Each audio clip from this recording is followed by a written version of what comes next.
através do Êxodo é treinar a igreja, treinar as pessoas para receberem qualquer tipo de pessoa aqui dentro. Às vezes nós estamos recebendo pessoas com crise na sua identidade, vivenciando a homossexualidade, mas ela quer Jesus, ela quer uma resposta, ela quer uma ajuda, e é dentro da igreja do nosso Senhor Jesus Cristo que nós temos a resposta. Amém, queridos? É dessa forma, tá? Então entra todo e qualquer tipo de pessoas. Nós temos aqui também, nós vamos ver que vão entrar pessoas, ou tem pessoas dentro da igreja que já está viciados, sabem o quê? Pornografia.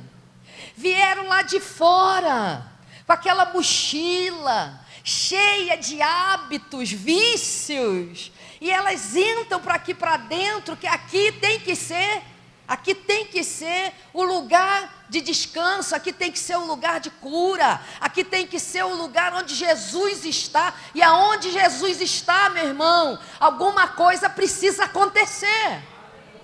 Queridos, e quando nós, como jovens, como os adolescentes e como adultos, começamos a entender as coisas, Jesus começa a mover as águas, Ele vai começar a mover as pedras, Ele vai começar a fazer coisas enormes, coisas grandes, que nós nunca imaginamos que Deus tocasse nisso. É interessante que nós estamos num tempo de muita crise.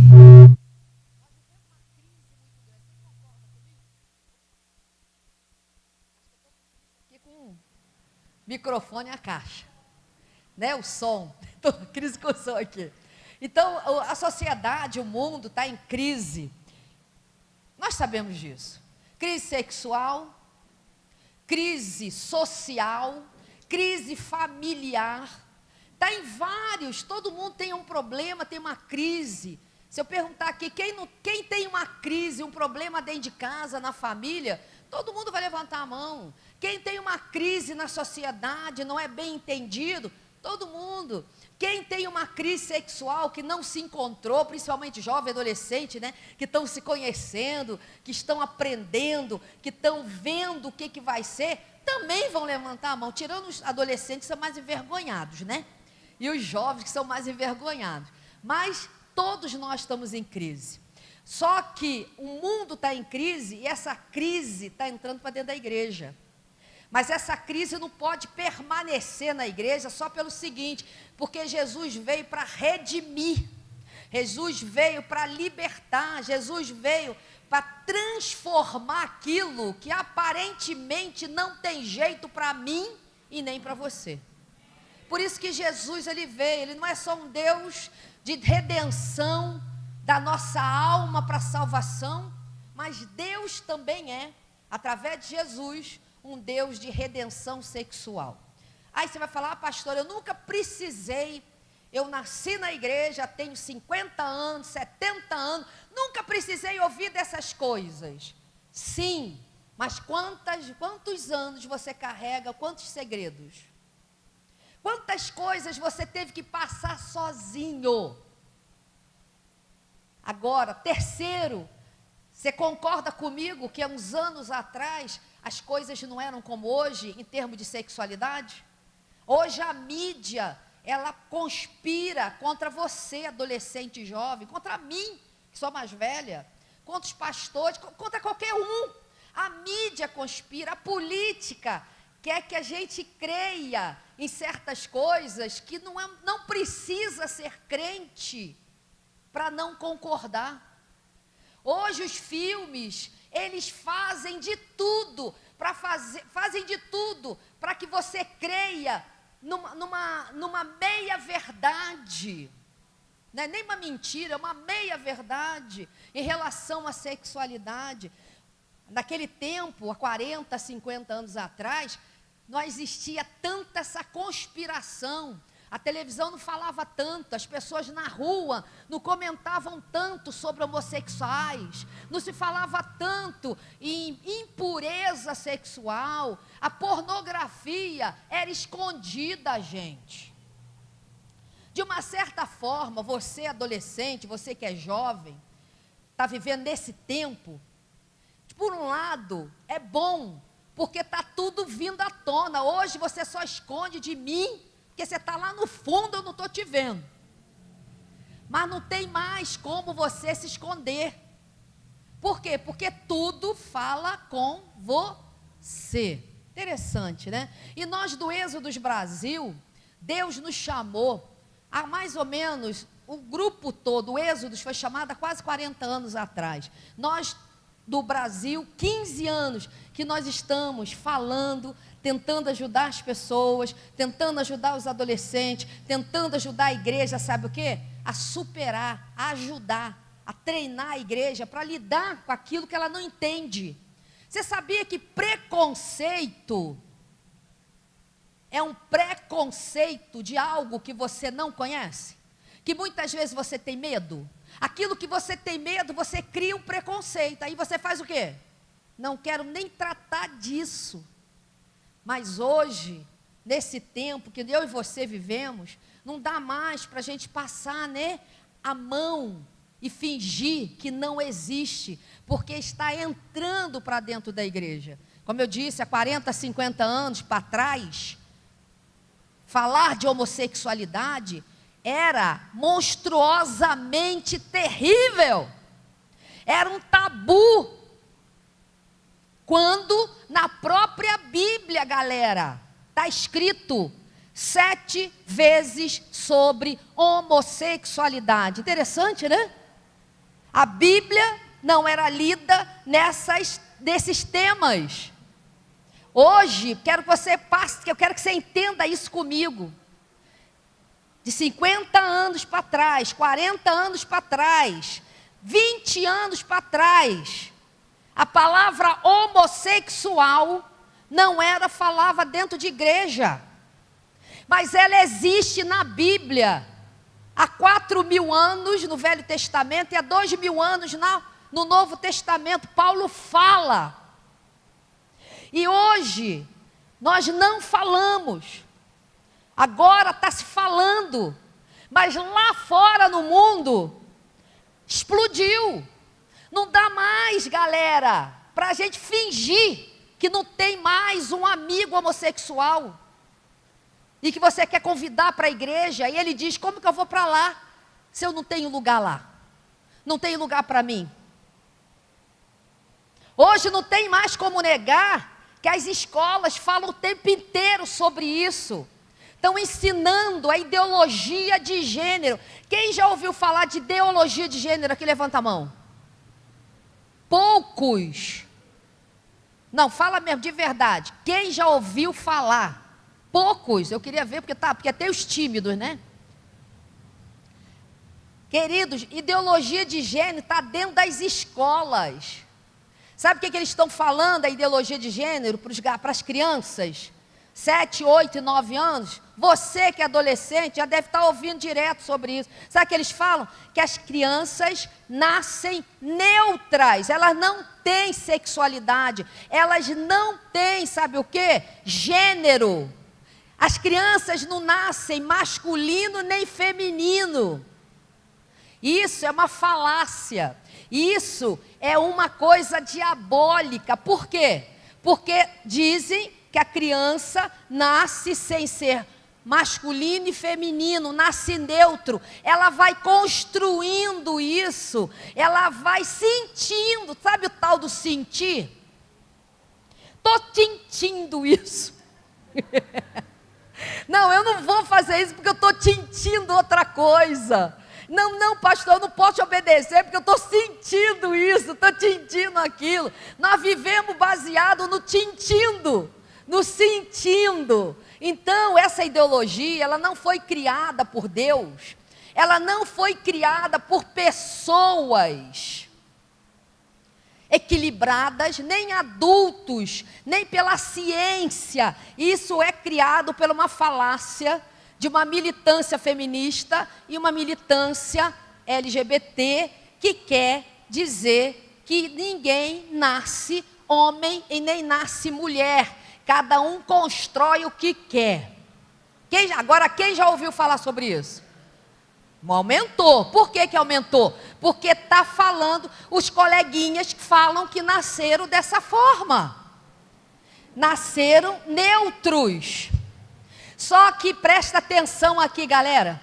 Não é verdade. Cientificamente, eu estou falando de ciência, não estou falando de um grupo de ideólogos, ou um grupo LGBT, ou um grupo de filósofos, ou um grupo de pessoas que acham isso.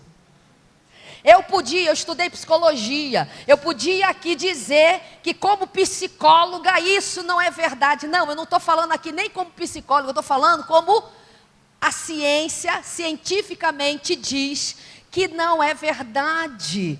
Que sabe o sexo biológico, aquela parte mais íntima tua, aquela que uns têm de um jeito e outros têm de outro. Entendeu, né? Um tem de um jeito e outro tem de outro. Então, aquelas duas partes, eles dizem que não serve para nada, só serve para fazer pipi e fazer sexo. Porque se os órgãos genitais meus, que dizem que biologicamente eu sou mulher, e você que é homem, biologicamente é homem, não serve para nada, que isso não tem importância, que o importante é eu sentir, eu ficar sentindo que nasci de um jeito. O que quer dizer com isso? Que biologicamente eu não sou nada. Então, o meu órgão reprodutor, que seria as genitálias nossas, só serviria para fazer pipi e que mais? Sexo.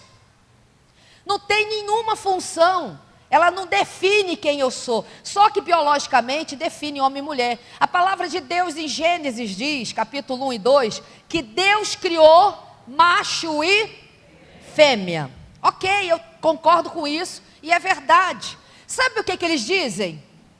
Agora presta atenção, sabe o que esse povo diz, esses ideólogos? Eu não sei nem se a palavra é essa, mas os filósofos e algum grupo político ou não LGBT diz que nós somos crentes homofóbicos porque Deus é homofóbico, porque Deus não gosta do homossexual.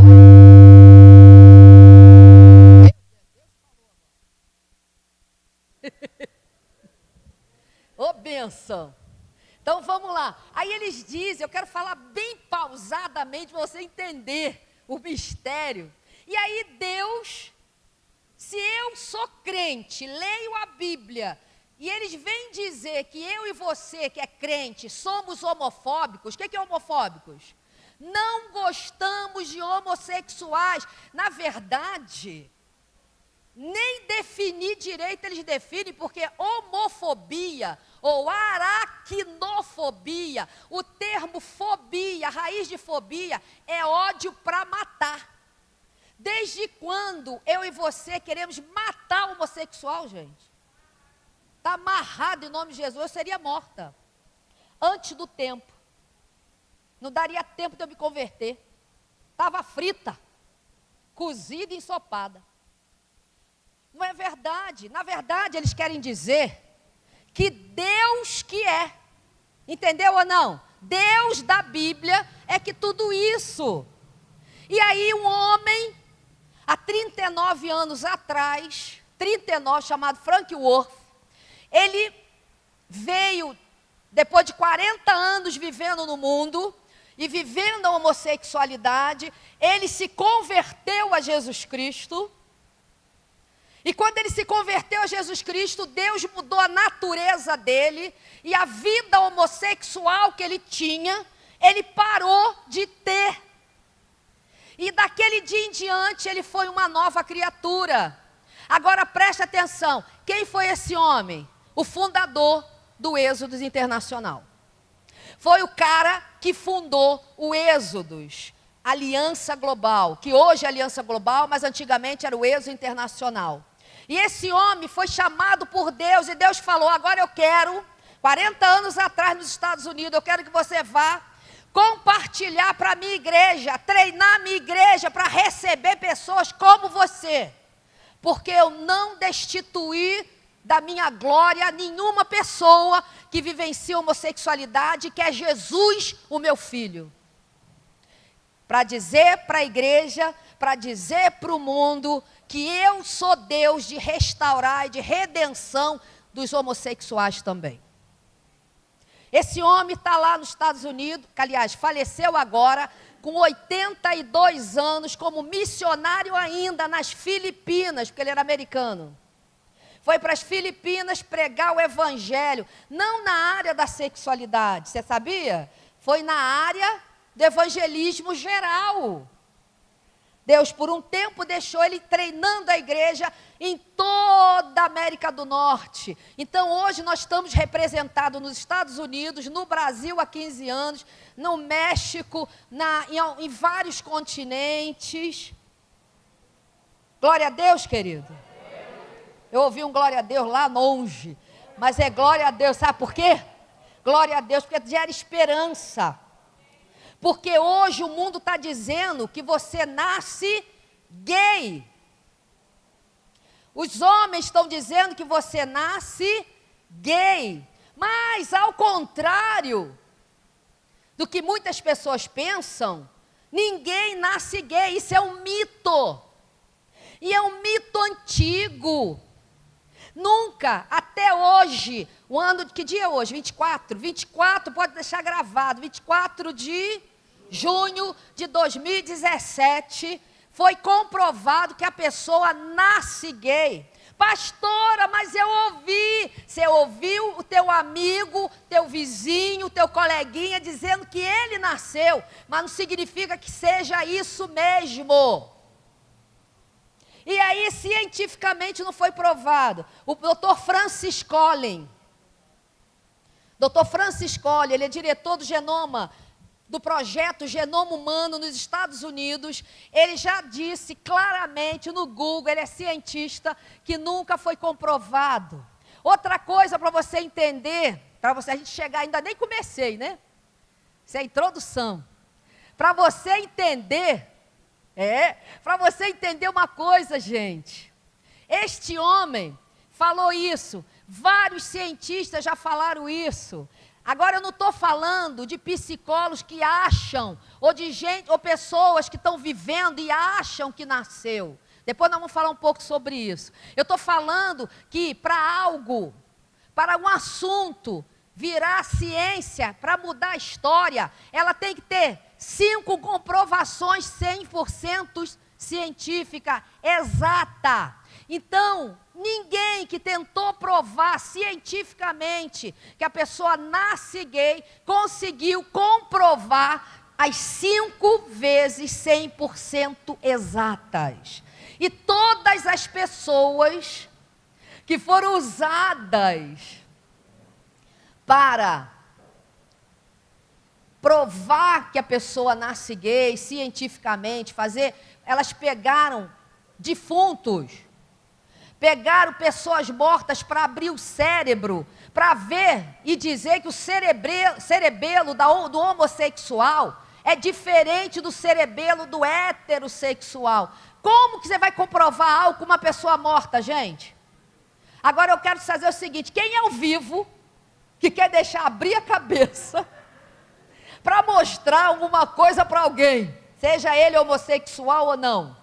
Difícil coisa. E outra coisa que nós descobrimos, que a maioria dos cientistas que tentam provar que a pessoa tem um gene gay, a maioria são militantes, eles estão tentando provar para si mesmo, para poderem viver aquilo de uma certa forma mais o quê? Confortável. Porque dentro do coração do homem existe um vazio, que o Blaise Pascal fala muito bem, um filósofo francês, matemático. Ele diz o seguinte: existe um vazio do tamanho de Deus no coração do homem. Significa, se é do tamanho de Deus, não adianta eu botar namorada, não adianta eu botar namorado, não adianta eu botar mãe, pai, família, se eu não colocar Deus no lugar dele. Dentro de mim eu sou infeliz. eu não vou ter alegria, porque dentro de nós tem um lugar para a namorada, tem um lugar para o namorado, tem um lugar para o pai, tem um lugar do amor da mãe, tem um lugar de Deus. E é interessante que essa busca, gente, é uma busca incessante pelo preencher o coração do homem. Interessante que agora mesmo, há pouco tempo, eu estava num seminário no Rio de Janeiro, de ideologia de gênero, base política, jurídica e social, um troço muito interessante, só com desembargadores, juízes, advogados, só gente ali do escalão da área jurídica falando sobre o assunto. Então foi muito bom. Eu não estava ouvindo crentes evangélicos defender, né, não aceitando, não. Eu estava ouvindo homens cultos, estudados, de leis, que defendem ou não. E eles estavam dizendo, tinha um professor lá também, pedagogo, o cara é mestre, o cara é o cara no Brasil falando de ideologia de gênero, que é o Felipe Neri. Depois você procura ele no Google, que você vai ver esse cara falando, você vai ficar doido com o homem falando. O homem é muito bom falando. Aí você vai dizer, ele é crente, pastor. Não é não, bem, ele é católico. Então Deus usa quem Ele quer para trazer a verdade. Muitas vezes a gente não quer ouvir o papo de crente, mas a gente vai ouvir de outra religião e vai compreender. E nesse seminário, o que eles estavam dizendo é que na Suécia, eu não falei no início, eu não disse no início que eles estão já implantando sutilmente, porque o MEC tirou isso, sutilmente estão gerando uma ideia para as crianças que elas nascem neutras. Eu não falei no início? Que nascem sem gênero, masculino e feminino, ela escolhe o que ela sente, ela vai construir com o tempo. Pois é, há anos atrás, mais de 10 anos atrás, a Suécia implantou essa ideologia. Ela não estava em base de estudo nos colégios, não. Ela não estava sendo embargada como nós estamos no Brasil, conseguindo que o MEC não entre de frente com isso, não, porque nós estamos lutando por isso. Não, lá na Suécia liberou para as escolas, e essa ideologia, ela entrou de vez, e a questão também da homossexualidade. Sabe o que se descobriu agora, no ano de 2016 para cá? Que o índice de suicídio de jovens e adolescentes e adultos que vieram desse tempo, eles não estão aguentando não ser nada. Eles não suportam ter, porque eles foram na onda, foram viver o que estava sentindo. Eu não sou nem homem nem mulher, posso ser o que eu quero. No final, aquela essência de Deus dentro dele, porque Deus é criador, amém? Deus é o Criador que fez toda a terra e céu, que fez você e eu. Você pode não crer, mas é verdade. Nós não viemos do bum, nós não viemos da lombriga, não é lombriga não, do mexerico. Como é que é o nome daquele sapo? Girino. Nós não viemos do girino. Até esqueci o nome do treco. Nós não viemos dessas coisas não, nós viemos do Deus Criador, do criacionismo. Amém? Então esse vazio que o Blaise Pascal falou muito bem, essa essência que a Bíblia diz que está dentro do homem, e o homem precisa resgatar em Cristo através do Espírito Santo. Quando não tem, querido, sabe o que eles estão fazendo na Suécia hoje? Se matando, porque eles estão se sentindo vazios, estão se sentindo nada. Isso não sou eu que estou falando, isso não é pesquisa evangélica de crente, isso é pesquisa do mundo, isso é pesquisa secular. Nós estamos lendo. A Suécia quer voltar ao quê? Ao que era antes. Então o Brasil está se achando, já percebeu que o brasileiro, está indo num speed de engano terrível, achando que está modernizando. Não, ele está se estragando. E se nosso país, querido, você que é adolescente jovem, precisa ouvir isso. E você que é mais velho, se o nosso Brasil não tomar jeito, nós vamos nos arrepender muito. E nós, como igreja, somos chamados a ser o quê? Sal e luz. Sal da terra e luz do mundo. Como pode brilhar embaixo de um candeeiro? Como pode brilhar um candeeiro embaixo de uma mesa? Então a igreja precisa desafiar-se. Jovem, adolescente, eu quero dizer uma coisa para você: não queira fazer parte desse grupo. Não queira fazer parte de uma geração que daqui a 10, 20 anos não vai dar conta da própria vida. Porque não adianta brigar contra Deus. Não adianta brigar contra a própria natureza. Aqui eu não estou falando nada contra algo maravilhoso que está se fazendo de moderno. Eles estavam dizendo isso há pouco tempo. Tem um ator, quem viu o penúltimo Homem-Aranha aqui? Que era um magrinho, uma aranha novinho, magrinho, que tinha um bocão. Quem lembra dele? Não é o último não, que o último ainda vai ter, né?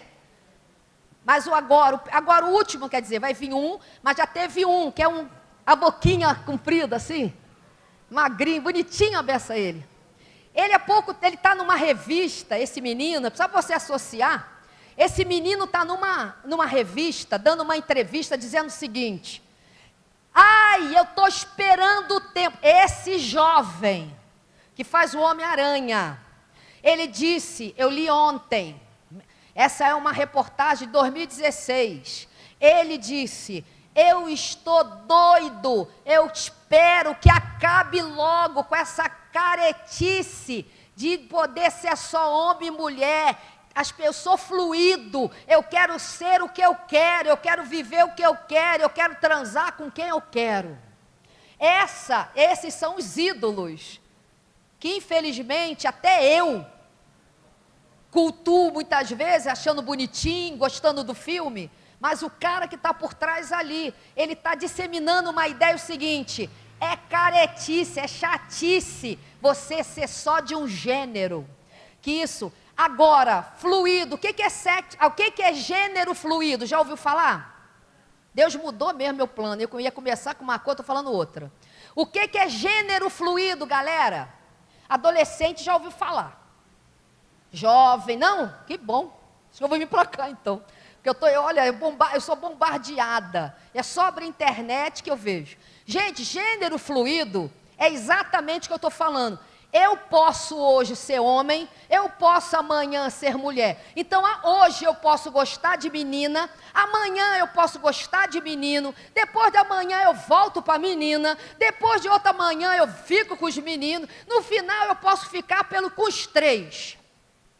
Porque eu sou fluida, eu sou moderna, eu sou pan. Doideira, né? Aí... está ouvindo o que eu estou falando? Agora você sabe que isso eu li numa revista Veja, sobre isso, tem uma reportagem muito boa na Veja, que fala exatamente isso. Aí tem uma menina que é homossexual, ela largou a vida heterossexual e vive a homossexualidade com a namorada. Quando ela escutou falar de gênero fluido, que um dia está com uma menina, outro dia está com o menino, no outro dia volta, está com a outra menina, e está com outro menino, ou com a mesma, ela falou, isso só pode ser coisa do diabo. Porque nem os homossexuais estão aceitando, gente, essa ideologia, esses gêneros que é moderno, ser fluido. Nem os homossexuais estão achando. Falou que só pode ser do diabo. Eu sou homossexual, vou gostar de... Ela falando, né? Vou gostar de mulher até o final. Que papo é esse que daqui a pouco eu vou pegar homem de novo? Não, mó machona ela, gente boa ela. É mole, gente. Mulher doida. Ela está certa pelo lado dela, dá para entender? Porque nem hétero nem homo estão aceitando aquilo que está além. Então você está entendendo que hoje... Cara, por que eu estou te falando isso, galera? Sabe por que eu estou falando para os adolescentes hoje, para os jovens? Para você saber e você lidar com isso. Por quê? Porque os jovens adolescentes, eles estão ouvindo de tudo. Estão ouvindo de tudo. Eles estão, como diz um livro que eu gosto muito, que diz o seguinte: eles são como um mosaico, vão pegando informação de várias fontes sobre sexo, sobre homossexualidade, sobre gênero, e na verdade, gente, a gente se perde na própria verdade. Não precisa ser crente para entender o que é certo e o que é errado, o que vai gerar no meu corpo e na minha alma uma depressão amanhã. Se mesmo que você seja uma menina, que tem atração por menina, eu quero dizer uma coisa: você continua sendo mulher. Você tem o gênero feminino, você tem órgãos femininos, significa que você é uma mulher que está homossexual agora. Você não é um ser fluido, não. Você não é um ser qualquer chamado de nada, não. Você é uma pessoa. Você é uma pessoa. Interessante que Efésios... Alguém trouxe Bíblia aqui hoje? Vamos lá, abre comigo no livro de Efésios. No livro de Efésios, capítulo 2. Quem achou? Minha Bíblia é tão pesada que ela não cai aqui daqui. Nossa. Vamos lá. Efésios, eu amo esse livro. É o livro que eu mais gosto, é o livro que eu me identifiquei quando me converti. Vamos lá. Efésios capítulo 2, quem achou? Agora vamos, eu não sei qual é a tua tradução, então eu vou ler sozinha, senão eu ia pedir para a gente ler junto. Diz aqui: ele vos deu o quê? Vida. Quem leu? Ele vos deu o quê? Vida. Nós estávamos o quê? Aonde? Delitos e pecados? Como é que está na tua Bíblia aí? Hã? Ofensas. Ai, aqui é rápido, né? Vamos lá, ofensas e pecados. No meu está delitos, delitos também. Não deixa de, é uma forma de se desviar. Ofensa, desviar de Deus. Aí diz aí, passa para mim mais um. Em que no outro tempo andaste segundo o curso deste mundo. Espera aí. Qual é o curso deste mundo? Ideologia de gênero. Você pode ser qualquer coisa e ao mesmo tempo ser um boneco andando. Porque vai tirar tudo de bom que você tem. Nos deu no mundo segundo o príncipe da potestade do ar, do espírito que agora opera nos filhos da desobediência. Que mais? Entre os quais todos nós o quê? Andávamos segundo as inclinações da nossa carne, andávamos nos desejos da nossa carne, fazendo a vontade da carne e dos pensamentos. E éramos por natureza filhos da ira, como outros também. Agora o que diz aí no 4? Mais o quê? Agora esse vamos ler juntos? Que é riquíssimo em misericórdia, pelo seu muito amor. Que mais? Estando nós ainda mortos em nossas ofensas, nos o quê? Juntamente com Cristo. Sabe qual é a palavra-chave ali, tirando a graça? Vivificou. Sabe o que significa isso? Nós estávamos mortos. Eu era uma pessoa morta. E eu andava, bebia, comia, andava de carro, era filho do meu pai e da minha mãe, moro no Rio, fez faculdade, mas eu estava morta, totalmente morta. Queridos, quem está inventando certas coisas, estão mortos. Mortos aonde? Em delitos, em ofensas, em pecados. Morto sabe de alguma coisa, gente? Morto, olha, só se for zumbi, né? Morto escuta alguém? Morto sabe o que é certo e errado? Morto reage? É por isso que nós, enquanto não temos Cristo, nós não reagimos ao que nós ouvimos. Sabe por que muitos não escutam o que Deus está falando, não entendem o que o Espírito Santo está manifestando, porque precisam nascer de novo, precisam ser vivificados por Cristo. O que é vivificado? Precisam ter vida, porque quando eu tenho vida, os frutos nascem sem eu fazer força. Aleluia. Se eu estiver viva e você vivos em Cristo, você vai dar fruto sem esforço, porque já vai ser da tua nova natureza.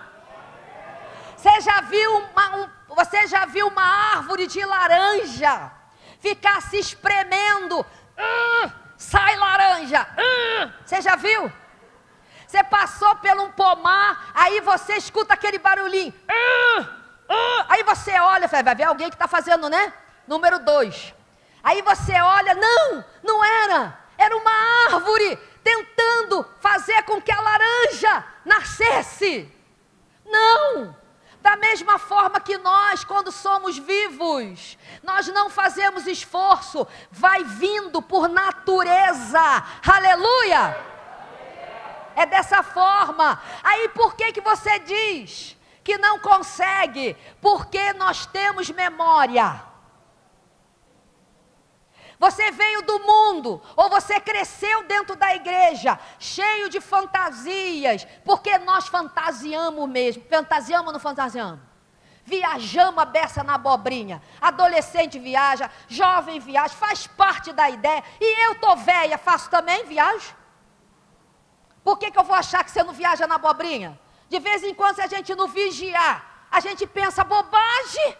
A gente não faz cara de que pensou, né? A gente está olhando, está pensando. Mas nós estamos assim, glória a Deus. Aleluia. Mas muitas vezes nossa mente está poluída. Mas sabe por que poluída? Por causa de uma memória que nós adquirimos quando nós estávamos ainda mortos lá no mundo. Ou mesmo quando eu dentro da igreja crio hábitos errados e eu não acredito que haja mudança, porque não se fala do assunto. Querido, é mexer com a igreja. Jesus veio para mexer com a árvore, balançar. Sabe para quê? Para que as folhas velhas caiam e as verdes cresçam. Porque folha verde, ela fica cheia de folha velha. Sabe quais são as folhas velhas? Tudo aquilo que a gente acha que é certo. Tudo aquilo que ainda é uma acusação na nossa mente, no nosso coração. Uma pessoa que veio da homossexualidade, por exemplo.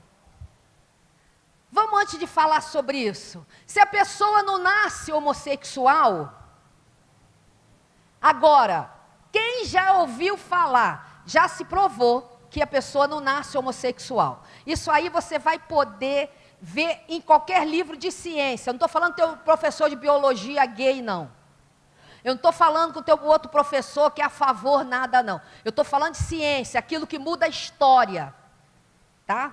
Como um dia pensaram que a Terra era quadrada, descobriram que era redonda, quer dizer, mudou toda uma história do povo. Então vamos lá. Quem já imaginou que a pessoa que já ouviu falar assim, essa pessoa é gay, homossexual, porque ela é hermafrodita? Quem já ouviu falar isso? Acho que o jovem aqui nem sabe o que é, né? Pouco, mais pouquinho ainda. É bom que aqui o povo não ouve muito, né? É bom, porque você pode ajudar mais. Vamos lá. Hermafroditismo. Então vamos lá. Eu quero contar. Quem pensou ou ouviu falar que a pessoa está homossexual porque ela nasceu hermafrodita? Que ela tem 2 sexos. Hermafrodita são pessoas que têm 2 sexos. Não se anima, tá? Porque isso não é bom. 2 sexos biológicos, tá, gente? A criança nasce com uma genitália feminina. Sabe aquela coisinha assim? e ao mesmo tempo tem um dedinho a mais. Não na mão. Lá. Aí nasce o bebê, certo? Agora, eles dizem que o ser humano é hermafrodita. Por que que o homem não pode ser hermafrodita? Porque para ser hermafrodita, ele precisa quê? Ter duas genitálias verdadeiras funcionando e precisa se autorreproduzir. O hermafrodita, qualquer livro de história, ou de história, de biologia, vai te explicar o que que é. O hermafrodita, que hoje já mudou o nome 2 vezes, diz o seguinte, que o hermafrodita, ele precisa ter duas genitálias e se autorreproduzir, quer dizer, ele ter filhos dele mesmo. O homem, ele não é um hermafrodita, ele é um pseudo-hermafrodita. O que é pseudo? Falso. Então ele é um falso hermafrodita. Qual é o verdadeiro hermafrodita? Que tem duas genitálias e se autorreproduz, que não precisa de parceiro. Minhoca. Minhoca não precisa do minhoco. Ameba não precisa do amebo. E outras coisas. O homem é um pseudo. Então como é que a criança nasce? E todo mundo diz que agora ela é homossexual porque ela tem duas genitálias. Porque nasce uma criança, a criança tem aparentemente duas genitáliazinhas na hora. O médico, ele vai precisar saber se os órgãos internos daquele bebê, se tem útero e ovário. Se aquele bebê tiver útero e ovário, ele é o que então, aquele bebê? Menina. Então o que que faz com aquele dedinho? Corta. Agora, no interior do interior, não é no extremo leste, que me ensinaram que aqui é extremo leste, né? Achei ótimo. No interior do interior, as pessoas, elas não fazem isso. Só que só uma genitália funciona no homem. Gente, eu estou falando de ciência, eu não estou falando do que eu penso e do que eu acho. Eu estou falando do que o meu médico me disse, com mais de 50 médicos, uma junta de médicos me explicou. Porque eu fui perguntar para eles, vem cá, o povo está dizendo que criança que nasce com duas genitálias, ela vai ser homossexual. Ele falou, não sei da onde. Se uma genitália é verdadeira e outra é falsa. Se uma é verdadeira, a falsa tem que ser o quê? Cortada. E se não cortar? Ela não vai continuar sendo heterossexual. Mas por que não vai cortar? Porque nem todo médico, hoje em 2017, é mais comum, o médico levanta, vai bater a mão na poupança e vê, tem algo mais. Aí ele vai lá, faz uma ultrassonografia, faz um teste de cromossomo, descobre sim, através dos órgãos internos femininos, com mais os cromossomos feminino, é uma menina, tira aquilo ali e aquele órgão sexual feminino vai crescer normal e natural. Se não cortar aquele que é falso, ele vai crescer, mas não vai crescer como do homem. Vai ficar como se você tivesse 6 dedos, só que um é morto. Não é verdade? Porque você pode ter 5 dedos, se nascer o 6º, duvido que você vai mexer ele. Você pode até dar uma mexidinha por causa do nervo, mas ele é um dedo que não tem utilidade nenhuma. É a mesma coisa num bebê. Vocês entenderam isso? Aqui já começa a quebrar o segundo mito, que a pessoa nasce, que o hermafrodita transforma a pessoa num homossexual. O outro, hormônio. Quem já ouviu falar que o problema de hormônio fez com que a criança ou adolescente, ou a mulher, ou o homem, se tornasse homossexual? Levanta a mão. Hormônio, isso. Não se foi comprovado cientificamente, nem por médico, só se o cara for, sabe o que, militante a favor de qualquer coisa. Mas se ele não for, ele for um médico que procura cumprir a ética da medicina, ele vai dizer o seguinte, os hormônios, eles não alteram o desejo de trocar por outro sexo. Ele vai aumentar o meu desejo homossexual. O que eles dizem é o seguinte, que porque o hormônio pode estar com defeito na concepção, na construção da criança no ventre, e por isso faz confundir, tá? Então tudo isso, gente, nunca foi comprovado que é isso. Agora, Pode ser que um dia os hormônios façam isso, mas por quê? Porque houve uma anomalia. Houve algo que interferiu, mas mesmo assim não faria uma pessoa ser homossexual. Então, homossexualidade é o quê? Vamos falar comigo, é um comportamento adquirido. Então, se ele é um comportamento adquirido, eu adquiri aquilo ali, então eu estou homossexual. É isso ou não? Se eu estou homossexual, significa que amanhã eu posso ser o quê? Posso o quê? Não estar mais. Agora, você imagina, nós somos seres comportamentais. Ou não? Muito bem. Você acorda todo dia às 7 horas da manhã para ir trabalhar. Todo dia. Tristeza. Todo dia você acorda às 7 horas para trabalhar. Graças a Deus, né? Trabalho edifica. Vamos lá, todo dia. Aí você está trabalhando uns 2 anos. E aí você entra de férias. Aí o que você diz para você? Não acordo, não acordo, não acordo. Vou acordar às 10 da manhã. Não vou acordar às 7 nem cavar a catuça. Mas o problema é o seguinte, que você quer. Mas o teu cérebro não entendeu. Aí quando der, no primeiro dia de férias, que você deixou o relógio despertar para bem longe, fechou todas as janelas, avisou tua mãe e teu pai, mãe, não me chama que eu vou dormir, fala para o teu marido, bem, sai sem fazer barulho que eu vou acordar às 10. Quando dá 7 horas, parece até aqueles filmes de terror, você faz assim, ó, pum, o olho abre. Não tem como. Você pode até ficar na cama, mas que teu olho abre, então abre. Eu não estou falando tanto nem dos adolescentes, porque adolescente dorme de dia, de tarde e de noite, né? É, porque faz parte, tá, gente? Faz parte. Eu também dormia de manhã, de tarde e de noite. Quando eu era adolescente, sinto uma falta disso danada. Quando eu podia dormir de manhã, de tarde e de noite. É, porque tem os hormônios trabalhando, está em crescimento, faz parte, tá, mãe? Deixa o filho também, tadinho, dormir. É, precisa. Sabe aquele sono? É normal. Estou te defendendo, adolescente. Depois você me defende. Deixa ela dormir um tadinho, um pouquinho mais. Os hormônios de crescimento dá sono, gera sono. A gente sabe disso, né? Não precisa dormir tanto, mas deixa. E não é para dormir dentro da igreja também não, porque esse hormônio tem que funcionar aqui não. Então vamos lá.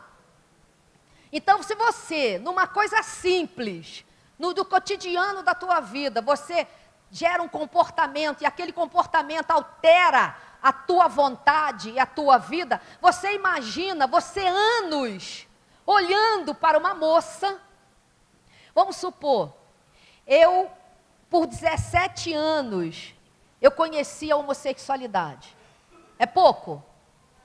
Comecei com 16 para 17 anos, eu era adolescente,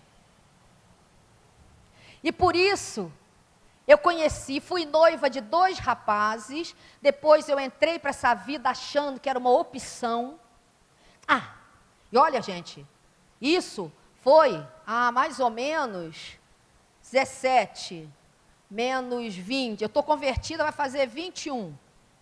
Então, 21 menos um pouco, quanto né? Uns 38 anos atrás, não tinha nem ideologia de gênero. Tinha, aliás, mas não se falava.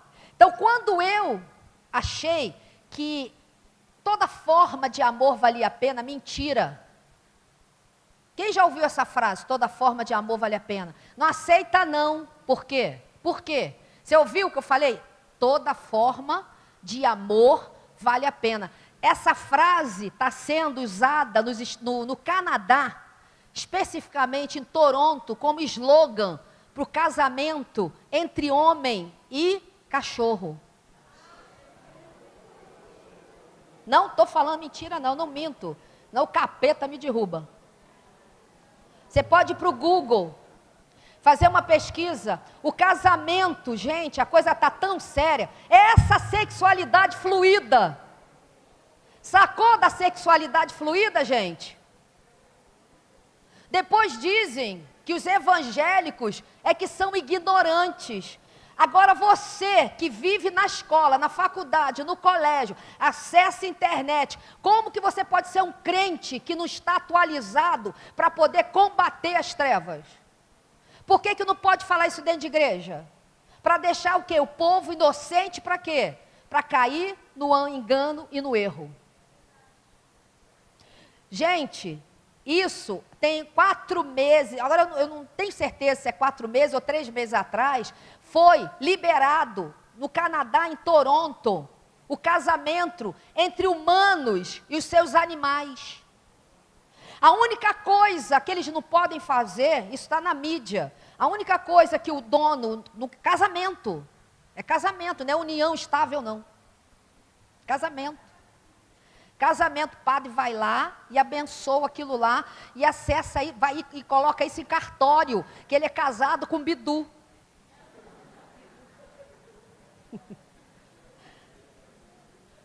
A única coisa que eles não podem fazer, olha só, é fazer sexo. Mas pode beijar na boca do cachorro, pode acariciar as genitálias do cachorro, e tudo pior ainda, que eu não quero nem falar, tanta nojeira. Fora o resto que o cachorro pode fazer, né? Então, eu quero dizer o seguinte, essa é a sexualidade fluida, isso é moderno. Canadá, quando eu fui fazer uma conferência em Toronto, em 2005 ou 2007, eu fui a Toronto fazer uma conferência, falar lá, eu tinha acabado de chegar no aeroporto, no Canadá, e tinha saído em todos os jornais a liberação do casamento gay, há muitos anos já. Lá, está muito mais além. E sabe aonde era Canadá e Toronto? Aonde veio muito avivamento, querido. Aonde agora tem mais desgraceira. Todo mundo quer ir para Toronto, para o Canadá, né? Mas não sabe o que é ir lá. E ver isso e ouvir isso como natural, tá?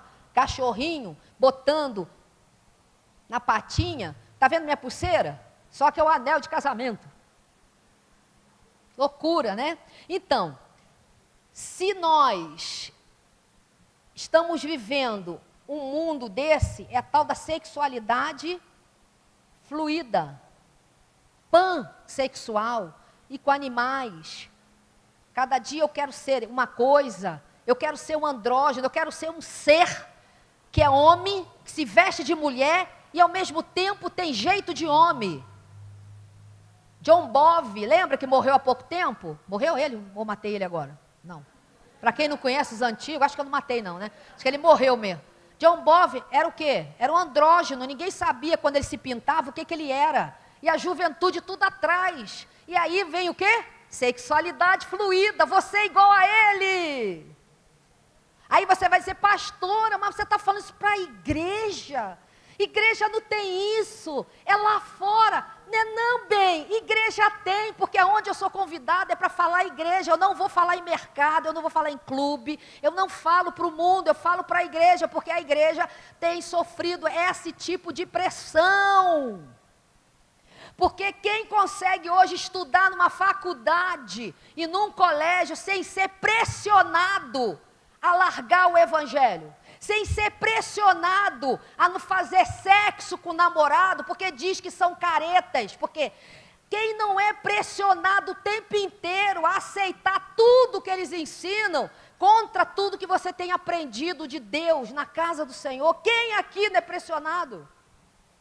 Você pode nem viver, mas você é pressionado. E Deus tem colocado no meu coração, os meus filhinhos, está falando de você, adolescente e jovem, é chamado por Deus por filhinho, amados do papai, que é Deus do céu. Ele está dizendo, eu preciso informar, eu preciso ensinar os meus filhinhos para não cair nas ciladas do inimigo. E nós temos que entender. Eu estou falando de homossexualidade aqui, de gênero, mas eu não vou atrás de ninguém na rua, eu não caço homossexual, pelo contrário, eu amo, eu quero que eles entrem aqui. Por quê? Porque há 17 anos atrás, eu vivi durante 17 anos, e há 21 anos que eu vou fazer agora, Deus me libertou de toda forma de fazer amor valia a pena. E eu achava que eu era esperta, porque eu estudei psicologia. Eu achava que eu era cabeção, que eu era suprassumo da inteligência, filhinha de papai rico. Meu pai era empresário rico, tinha tudo, viajava para onde eu queria, tinha dinheiro. Hoje eu não tenho não, tá? Porque eu perdi tudo, porque o mundo eu gastei tudo lá mesmo.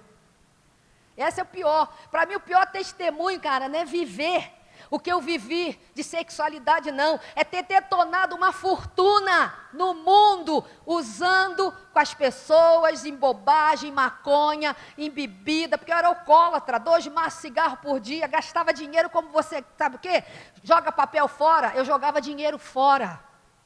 Não era maluca no lixo, não. Fazendo as coisas erradas, comprando, vendendo. Fazendo coisas que eu não tinha condições emocionais para fazer. Meu pai confiou, meu pai faleceu, deixou com a minha mãe, e minha mãe falou, teu pai confiou você esse dinheiro. Ele achava que ia dar certo, só que não deu. Hoje, eu posso dizer que o que eu tenho, querido, é Deus que me dá. Hoje eu posso dizer que eu sou o quê? Que eu vivo pela fé. Meu pai deixou não sei quantos apartamentos para cada filha. Hoje eu moro de aluguel. Eu tinha 5 apartamentos. Eu tinha carro para trocar. Eu gosto de dar esse testemunho, porque a gente pensa assim, ter dinheiro vai fazer, vai acontecer, vai ser feliz. Não, eu tinha dinheiro, mas eu não era feliz. Eu era insegura, eu tinha baixa estima, e muitas vezes eu usava o dinheiro, sabe para quê? Comprar a amizade das pessoas, comprar o respeito das pessoas, fazer com que você andasse comigo. Irmão querido, essa é a realidade de muitos, achando que se ficarem ricos, vão ser suprassumo, vão ser amados. A maior riqueza que nós temos é aquela que nós não juntamos na terra, porque essa enferruja e acaba como a minha acabou. É aquela que a gente junta, é o tesouro do céu, é Jesus Cristo. Essa é o maior, e eu falo para você por Deus, eu falo pelo Espírito, porque é vergonhoso falar sobre isso. A pessoa chama, pastor, como é que você tem coragem? Deus me chamou para fazer isso, eu não queria não. Quando eu me converti, sabe o que eu queria ser? Quando eu me converti? Missionária na China. Pregar evangelho para chinês, eu queria ir para a China, eu queria ser da Jocum, eu queria fazer parte dos grupos de missões e ser enviada para falar para chinês. Eu não sabia nem falar o português direito. Imagina falar chinês, mas era o meu sonho. Só que Deus sabia da onde que eu tinha vindo. E sabe da onde que eu tinha vindo? De tudo isso, de ser uma pessoa que gastava o dinheiro de forma, de qualquer jeito, que não dava valor a nada, que era insegura, ao ponto de eu comprar a atenção das pessoas, com dinheiro, com restaurante, com presente. Eu era uma pessoa extremamente dependente emocional das outras pessoas, vida terrível. Aí você vai dizer, todo mundo percebia? Ninguém percebia isso e nem eu. Quando a gente vive algo, querido, a gente pensa que a gente está por cima. A gente não sabe que nós somos prisioneiras de nós mesmas. E se Deus não entrar para interferir, iluminar as trevas dentro de nós, nós vamos continuar assim a vida inteira. Uma das palestras que eu faço muito no Êxodo e fora dele, é dependência emocional nos relacionamentos. É mostrar o que é dependência emocional. Eu acho bom você ser dependente de alguém, mas também eu te falo uma coisa, querido. Você precisa ser dependente de Deus em primeiro lugar. Você pode andar com uma pessoa, mas aquela pessoa não é teu Deus. Muitas vezes a gente faz uma pessoa de Deus na nossa vida. Como é que eu faço uma pessoa de Deus? Se ela não falar, eu não faço. Se ela não tiver, eu não vivo. Se ela não fizer dessa forma, eu não acho bonito. Eu sou infeliz quando não estou com aquela pessoa. Quem te faz feliz não é outra pessoa. É quem, queridos? É Deus. Além disso tudo, achei que era uma opção. Tinha noiva, fui noiva 2 vezes, 2 rapazes. Namorei uns 2 baleiros que vendiam bala lá no meu colégio. Tudo jovenzinha, pequenininha. Cresci, falei, agora é opção. Agora eu vou começar a namorar as meninas. Carência, só que debaixo dessa opção, que eu achava que era opção, sabe o que era? Carência. O meu pai, quando perdeu o meu irmão mais novo, meu irmão tinha 4 anos, eu tinha 5 anos. Meu pai me botou no lugar sem querer do meu irmão, saindo comigo, porque meu pai me amava muito. E todo projeto que ele tinha para tomar conta das empresas dele, ou coisa parecida, ele queria com o meu irmão, só que o meu irmão morreu. E quem entrou fui eu. Então, aonde meu pai ia, corrida de carro, Interlagos, aqui em São Paulo, eu ia com ele, eu ia para o barbeiro, ele ia fazer barba, eu também. Aí quando quando fez 9 anos, 8 para 9 anos, na empresa do meu pai, chega um funcionário dele, doidinho, começa a me levar para dentro do banheiro dos funcionários, para abusar de mim, mostrando revista pornográfica também. Aí o que começa a criar na minha mente? Eu não quero nada com homem. Aí começa aquele sentimento de que eu preciso estabelecer, eu preciso equilibrar dentro de mim um sentimento. Eu tenho medo desses garotos. O amigo do meu pai, toda vez que me via, eu com 10 anos, o garoto com 12, ele me dava cascudo. E falava, homem é assim mesmo. Eu falei, que homem é esse? E aí começa, né, toda aquela pressão para você achar o quê? Que menino é mau. Que homem não presta. Minha mãe, 10 quilômetros de distância. Naquele tempo, hoje ela é minha intercessora, é minha amiga, é nossa, é uma bênção na minha vida, porque inclusive, quando ela se converteu, ela descobriu que a filha dela vivia tudo isso, ela falou, eu não tive filho para povoar inferno, Senhor, eu quero minha filha comigo na igreja.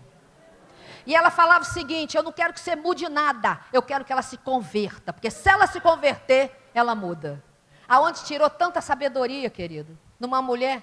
Aonde que ela teve tanta sabedoria? No meu tempo não tinha ministério de ajuda. No meu tempo não se falava isso. No meu tempo eu não ia à igreja. Porque eu não conhecia o evangelho. Eu só conhecia aquelas placas que diziam assim, só Jesus salva. Aí eu falava, salva de quê? Não estou presa. Não faço nada de errado. Olha como é que a gente acha, que não faz nada de errado. É assim que a gente... Lembra de Efésios que nós lemos? Que vivíamos conforme o príncipe deste mundo, com o pensamento deste mundo. Eu estava morta. Como é que morta ia haver um Deus vivo? Como é que morta em meus pensamentos e delitos e pecados ia reconhecer que Jesus morreu para me dar salvação? Me levar para o céu, me redimir dos meus pecados, isso é loucura para o mundo, e era loucura para mim. E eu olhava aquilo tudo e falava, esse Deus um dia vai me explicar que história é essa. No meu tempo, o Silas Malafaia gritava mais. Eu gosto dele, tá? Eu falo na igreja dele. Já falei lá, já fiz seminário na igreja dele. Ele tem lá, né, seu jeito de falar esquisito, mas ele sempre me tratou com respeito. Então, quer dizer, fiz o seminário na igreja dele, falei para a mulherada lá, enchi a igreja dele. Quero dizer o seguinte, mas eu quando ainda vivia essa vida, tinha uns 20 e poucos anos, estou eu dormindo no mundo, com alguém do meu lado. Aquela vida, né? Aí estou dormindo, aí acordo com a minha televisão, que liga, sabe aquelas televisões que eu não sei se ainda tem hoje, que a minha não faz, que liga sozinha? Não era fantasma não. Ela ligou, 7 horas da manhã, e quem gritando? Tum! E abre com ele, homossexuais, é pecado e vai para o inferno. Eu falei, Jesus, ele está falando de mim não. Não, eu falei Jesus, que eu não conhecia Jesus, né? Falei, meu Deus, quem é esse moço? Ah, não está falando de mim, porque o que eu sinto é amor. Porque eu achava que era amor. Claro, o amor do mundo. O amor de uma pessoa que não conhece a vida, o amor limitado de uma pessoa carente, que vai nas pessoas para suprir a sua própria carência. A gente supre, sabia que a gente supre nas pessoas? E a homossexualidade é um comportamento adquirido, e por anos bebi, virei alcoólatra, fumava 2 maços de cigarro por dia. Dá uma vergonha de falar isso, mas edifica. Sabe por quê? Para você sair disso, meu irmão. Mas eu lembro que eu falei no início? Não é pela força nem pela violência, é pelo Espírito Santo. ora, confessa. A palavra de Deus diz em Tiago 5,16, que Deus perdoa, mas a confissão gera cura. A confissão começa o processo de libertação, o segredo é exposto, o medo gigante é exposto. Por isso que nós precisamos, como igreja, estarmos preparados para ouvir qualquer tipo de pessoa que entrar aqui, qualquer tipo de pessoa. Tudo é um processo, e quando nesse tempo eu venho a me converter, eu me converto, que foi tremendo. Eu tive um encontro com Jesus, eu não queria mudar, eu não estava infeliz, eu não estava insatisfeita, eu estava muito bem com uma pessoa, uma amiga minha, morava junto, estava igual a pinto no lixo. Minha vida, entre aspas, parecia financeira, que estava tomando jeito, e aí seguinte, eu tenho um encontro com Jesus. De tanta minha mãe orar e falar isso, um dia minha filha vai encontrar Jesus. Um dia minha filha vai ter um encontro com Jesus. Ela nunca parou de orar por mim. Aí quando eu soube que a minha mãe se converteu, ela chegou para mim e falou: Carlinha, tenho mais irmãs num grupo, tipo célula, grupo caseiro, que é ótimo, vai lá. Aí quando alguém me traía, o que eu fazia? Ia lá: mãe, me leva lá naquela casa que tem um monte de gente que ora. Aí eu ia, muda, e saía calada. E as pessoas, eu devo ter dito umas 50 vezes que eu não queria aceitar Jesus. Porque é assim que faz, né? Você está saindo de lá, aí alguém quer aceitar Jesus, eu falei: não, um dia eu aceito. Era só isso, saía. Mas 50 vezes que eu fui lá. E aí, períodos cortados, 50 vezes é maneira de falar, mas eu fui muitas vezes. E um dia aquilo foi tocando o meu coração. E um dia, com 30 anos, 32 anos, eu tive câncer. Já morava fora de casa, morava mal, não tinha dinheiro, trabalhava de madrugada para ganhar um salário. Aquela pessoa, né, que tinha tudo, passou a ser assim. E aí Deus foi trabalhando sem eu saber. E aí eu estou ali, dentro daquele contexto, e aquela médica, eu vou ao médico, e a médica diz para mim assim: Carla, você tem câncer, vai para casa, que você tem aceleração de célula, você vai ter câncer, mas nós vamos fazer um tratamento, vai para casa. Quando eu fui para casa, eu lembrei do Deus da minha mãe, que ela dizia que aquele Deus me amava, que a despeito do que eu estava vivendo, aquele Deus me amava. E aí eu liguei isso ao céu, fui tomar banho na casa dessa amiga minha, da mãe dela, na verdade. Estou tomando banho e eu lembro: Deus da minha mãe, bate chuveiro, pelada. Deus fala com você pelado, querido. Deus fala com você pelado. Pode ir peladão, que Deus vai falar com você. E aí, eu falando lá com Deus: Deus da minha mãe, se tu me amas, se tu existe, eu não quero morrer, mas muda as minhas emoções. Acabou, chorei, fiquei 1 hora chorando dentro do banheiro, falei aquilo, saí de dentro do banheiro, tudo bem. Semana seguinte, 1 semana depois, eu voltei para o hospital. Quando eu cheguei no hospital, no Promatre, a médica veio e me procurou e falou assim: Carla, eu juntei uma junta médica com esses exames e outros que nós fizemos, não tem mais nada, pode ir embora. Isso é Deus, querido. Aí você acha, você agora aceitou Jesus?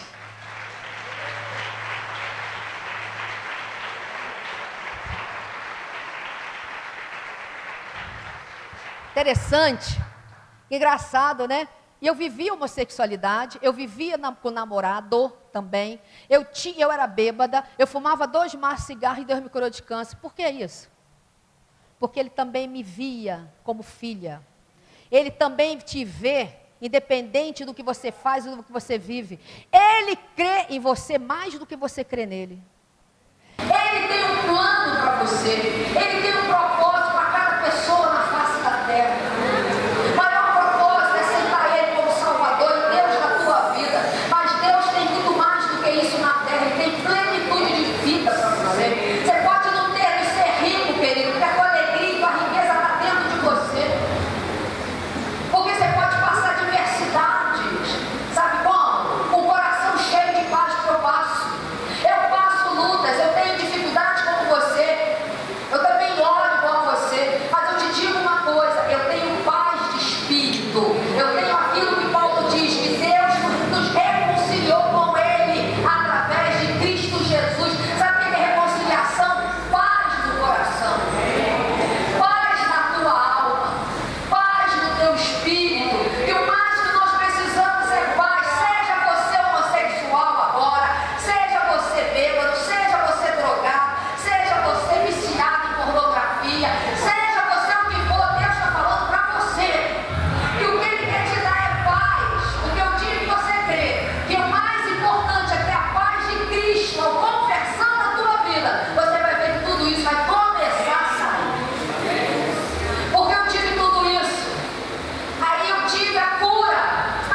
nenhuma. Você precisa de um alvo. E o teu alvo não é mudar. O teu alvo é andar com Deus.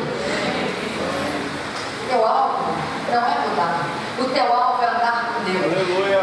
E aí começa o processo. Aí eu tive esse encontro, né? Eu fui tocada. Fui para os Estados Unidos, 2 meses depois de ser curada. Lá tive uma dor de cabeça. Uma dor de cabeça terrível. Falei, vou morrer. Pedi a Deus de novo. Deus da minha mãe. Não quero morrer, não. Volta eu, ele melhorando, volta eu para o Brasil de novo. Só que eu já voltei diferente, querido. Deus já começou a mudar minhas emoções. Como? Começou a me dar desânimo de namorar. Começou a me dar desânimo de ir para as baladas, de ir para a Barra da Tijuca, de ir para Jacarepaguá, para as boates. E começou a me tirar o desânimo do Leblon, que eu ia muito. E aquilo tudo comecei a ter mais vontade de beber. E eu falei, agora eu tô doida. E o povo me chamando, vamos para a boate, Carla. Eu falei, não quero ver Silvio Santos. Era domingo, dia da boate, na Barra. Vamos, Carla. Eu falei, não quero. Eu quero ver Silvio Santos. Eu comecei a entrar na televisão. Nunca tinha visto Silvio Santos na minha vida. Olhei pro Silvio Santos, queria ver namoro na TV. Nunca mais esqueci. Sabe o que é isso, querido? Era Deus mudando. Por quê? Porque eu falei com ele. Você precisa falar. Aleluia. Fala para a pessoa que está do teu lado. Você precisa falar com Deus. Glória a Deus. Você precisa falar assim, olha Senhor, eu quero te entregar minha vida. Glória a Deus. Interessante, já estou terminando. Interessante que eu passei um belo dia. No final, no outro período, né? Porque a gente vai ter mais um período daqui a pouco. Eu vou estar explicando, e agora eu estou dando meu testemunho um pouco. Mas na segunda parte, vou ter só uma hora e pouquinho. Eu quero dizer para você, eu vou falar o que constrói a homossexualidade e o processo de saída, tá? Dos hábitos e tudo mais. Mas agora o que acontece? Mexeu comigo, fui para os Estados Unidos, voltei, não morri lá, fiquei aqui, cheguei aqui, comecei a querer ficar em casa, eu morava em Vila Isabel, aqui no Rio. Eu estou no Rio. Ah, não, estou em São Paulo. Gente, ontem, semana passada, eu estava em outro lugar. Aí eu estou, morava em Vila Isabel, estou lá, vendo Silvio Santos, aquele desânimo de ir para a rua, de namorar a pessoa que estava comigo, de fazer as coisas, mas eu ainda estava ligada no trem. Mas eu estava ficando desanimada, mas eu estava indo no negócio. Estava ali. Daqui a pouco, uma das irmãs, da amiga da minha mãe, me liga e fala assim, Carla, você sabia que aquela casa que você vai, aquele grupo que você vai de vez em quando, né? Ah, pois é, tem uma irmã lá que tem um recado de Deus para você. Aí eu cheguei e falei assim, eu acreditei mesmo. Falei, meu Deus, Deus quer falar comigo. Eu acreditei, porque eu já estava ficando meio doida, né? Com Jesus, né? Porque depois vai se enlouquecer por bem, né? E aí eu comecei, eu falei, e eu estava no meu escritório, junto com uma sócia minha. E aí eu chego para ela, e também na época a gente tinha um negócio. Aí eu chego para ela e falo assim, olha, fulano, é o seguinte, Deus me ligou. Eu falei, agora você está doida mesmo, né? E além de Silvio Santos, Deus está te ligando. Eu falei, não, ele não ligou, mas ele mandou alguém ligar para mim, porque ele quer falar comigo. Porque essas reuniões eram da Assembleia de Deus, né? Oh, glória a Deus. Por isso, pelas Assembleias, porque eu fiquei um tempo lá, Deus avivou os dons, e depois eu fui para uma igreja reformada, eu fui aprender, estudar, fazer seminário, bacharel, praticamente. E aí tá. E aí tem uma irmãzinha que a casa que você vai tem um recado de Deus para mim. Você pode me levar? Gente, eu estava em Vila Isabel. E eu era alcoólatra ainda, eu bebi. Então eu tremia mais do que a vara verde. E era uma segunda-feira, eu estava de ressaca, já tinha ido trabalhar, já tinha batido com o carro umas 3 vezes. Não no mesmo dia, né? De vez em quando. E ainda queria botar o dedo na cara dos homens. Você bateu em mim. Doidinha, eu era muito abusada, assim, não tem ideia. Deus usa tuas características para ser forte e corajoso, né? Aquela época era pro mal, agora é pro bem, né? Deu bem, no meu bem, que nós estamos trabalhando. E aí tá. E aí ela falou, não, cara,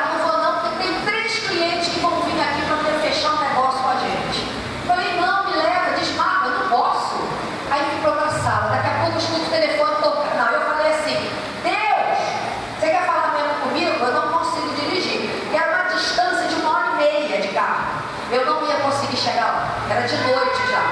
E aí o telefone começa a tocar, brim, brim, brim. Aí ela atende, eu só escuto ela falando assim: amanhã? Ah, é? Por quê? Não vai dar? Tá bom, amanhã. Aí tá, pô, desliga o telefone. Diante de Deus, gente, se a gente mentir, o diabo nos envergonha. Daqui a pouco toca o telefone de novo. Brim, brim, 3 vezes. Os 3 clientes que ela estava esperando ligaram um atrás do outro dizendo que não iam mais. E aí eu ouvi o terceiro e fui buscar para outra sala. Falei: agora você me leva? Aí ela: tá bem. O que você fez? Eu falei: nada. Falei com Deus. Porque ela era esotérica. Ela flutuava. Ela dizia que quase, nunca vi, né? Aí tá. Fomos para lá. Quando eu chego naquela casa, querido, uma casa pequena, e a irmã estava lá no portão falando: estou te esperando porque Deus falou que você ia chegar. Quando Deus quer fazer algo, sabe por que eu estou te falando isso? Para renovar a tua fé. Você sabe que há 20 anos eu tenho esse mesmo espírito. Eu nunca me cansei, nunca perdi meu amor por Deus. Todo dia nós somos testados se amamos a Jesus. Se nós não somos testados e provados pela nossa fé, a gente descansa e larga Jesus, mesmo estando dentro da igreja. A gente para de ouvir Ele, a gente para de se arrepiar com Ele, a gente para de louvar a Ele com todo o coração, a gente vai no automático. Deus não quer mais automático, Ele está voltando, Ele quer avivamento, Ele quer reconstrução, Ele quer avivar o teu coração. E Ele disse uma vez para mim: eu quero trazer o primeiro amor para dentro da minha igreja, senão não adianta. O primeiro amor se esfriou. E quando eu ouvi isso, foi há 21 anos atrás, eu falei: Senhor, eu não quero perder esse amor contigo. E aí tá, cheguei lá, entrei, e ela falou assim: olha, Deus me mostrou uma cova. Não sei se você acredita nisso. Deus me mostrou uma cova com o teu nome. E Ele disse o seguinte: que está cansado. Ele disse o seguinte: que tem te livrado da morte. Que Ele tem feito tudo por você. E agora Ele quer você para Ele, porque Ele tem algo muito grande na tua vida. Naquela hora, queridos, eu senti como se o Espírito Santo começasse a mexer dentro do meu coração. Porque eu cheguei e falei assim: nunca tinha escutado praticamente o Evangelho. Eu falei: agora, a partir de hoje, eu vou viver para Jesus. Eu vou viver para fazer a obra.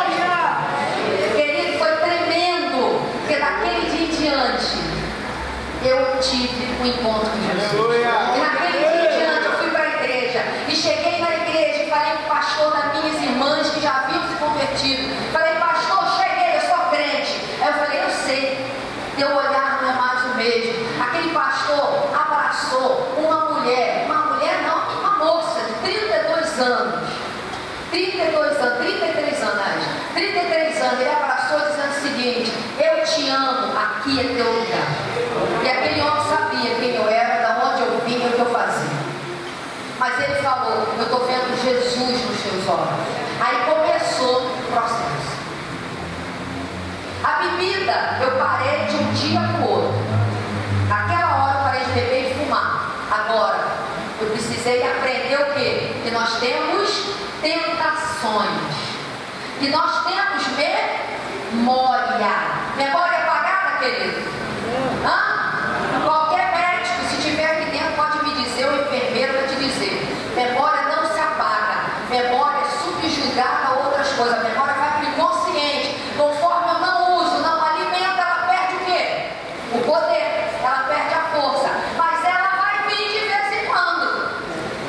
E vai vir como imagem. Vai vir com imagem que, se eu não vigiar,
Me deixei até tatear para me achar.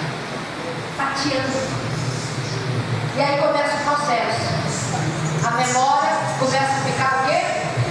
Tem que ser dominada por outra coisa. Você está alegre, você tem felicidade. Qual é o teu alvo? Jesus. Você quer fazer o quê? Você quer agradar quem? Você ou Jesus? Jesus. Porque enquanto você não tem Jesus, você só quer agradar você. É ou não é verdade? Enquanto você não tem um alvo, que é Cristo, você só vai querer agradar a si mesmo. E agradar a si mesmo é dizer, não suporto isso e vou cair nisso. Só que existe todo o processo, existe recaídas. Não significa que você vai ter um monte. Eu não posso nem dizer que eu tive um monte, se eu falar é mentira, para te agradar. Mas muitos tiveram muitas e muitos tiveram poucas, mas isso não significa que ele seja melhor ou pior do que o outro. Significa que a forma que ele vê a vida. O que é importante é você chegar lá. Jovens, adolescentes, vocês estão em processo de entendimento, vocês estão se conhecendo, você tem muito medo. Você não entende muita coisa que você sente. A única pessoa que pode ser a resposta para você é Jesus Cristo. E Ele não é uma religião. Ele não é um ser qualquer. Ele é presente, Ele é vivo, Ele é o ser vivo. Ele está vivo através do Espírito Santo. Ele está aqui agora. Eu tenho certeza que tem anjos passeando neste lugar. Eu tenho certeza que tem anjos com espada de fogo do meu lado. Porque eu te ouvi isso, Deus falou. Eu não preciso ver, eu preciso crer.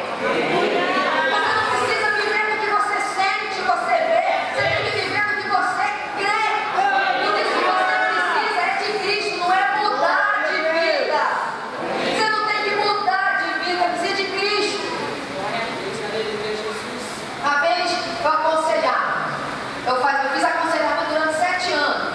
Mais de 10 anos atrás. Hoje não dá mais para fazer. Mas naquele tempo eu fazia direto, todo dia. Era uma demanda de gente. Não era falado como é hoje. Já tinha uma galera enorme de jovens, principalmente jovens. E ele nos procurava. E uma vez uma menina que era catadora de lixo, órfã. Órfã de pai e mãe, nascida no orfanato, com 18 anos, mandaram embora, porque não pode ficar lá. E eu atendi ela, porque ela achou o nosso panfleto no chão. Não era nem êxito, era outro ministério que fazia parte. E aí tá, peguei e ela nos procurou. Chegou aquela mancha, coisa linda, de macacão, boné. Quando eu chamei lá fora, eu falei, fulana! Aí veio aquele ser na minha direção.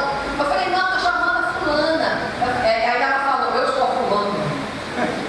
Meu Deus, a fulana é a fulana mesmo, né? Aí entrou a fulana, menina bonita, mas escondida atrás do boné, escondida atrás daquele macacão, toda esquisita. E aí eu comecei, aí Deus falou comigo. Aí pergunta para ela se ela me conhece. Você conhece Jesus? Não. Você conhece Deus? Ela falou, não tem nem pai, como é que eu vou acreditar em Deus é pai? E aí eu comecei a evangelizar com ela. Toda semana eu encontrava ela para evangelizar. Aquela menina não queria mais aquela vida, estava com 20 anos, não queria mais aquela vida. E eu comecei a evangelizar ela. O Espírito Santo começou a trabalhar. Deus começou a falar com ela. E ela começou a mudar. E ela começou a falar, eu quero esse Deus. Mas um dia, para terminar aqui, o Espírito Santo fala assim comigo, dá R$10 para ela. 10 anos atrás, gente, era dinheiro a 10. Eu falei, vou dar meus últimos 10 anos. Eu pensando, não deve ser tudo. Aí vem aquela voz de novo, dá R$10 para ela. Eu falei, isso, né? Deus, mas é o diabo, não é possível, tem que deixar tudo. Eu pensando, né? Aí pela terceira vez, dá R$10 para ela. Jesus, tá bem, já entendi. Eu pensando, né? Daqui a pouco não tem não. Não tem não. Aí acabou, ela levantou. Quando ela levantou, aí veio aquilo forte no coração, eu falei, eu vou infartar. Aí eu falei, sabe o que é? Deus falou para eu te dar R$10, tá? E falou, ainda falou assim, que é para ela comprar cachorro quente. E falou assim, é porque ela quer comer cachorro quente. E ele mandou R$10. Ela começou a chorar. Aleluia. Porque ela disse assim, eu estou uma semana juntando dinheiro para comer o cachorro quente. Aí eu falei, Deus não mandou um não, R$10 para você comprar 2. Dá para você comprar 3 cachorros quentes. Ele falou, ele é teu pai, ele cuida de você. você. Você é filha dele, ele te vê. Querido, Deus te vê. E aquela menina aceitou Jesus. Depois que ela aceitou Jesus, ela falou: essa vida eu não quero, porque Deus me criou uma coisa, eu não quero ser outra. Aí houve a transformação nela. Hoje ela é uma modelo no ensino. Ninguém dava nada por ela, nem ele. Era irreconhecível. Amém?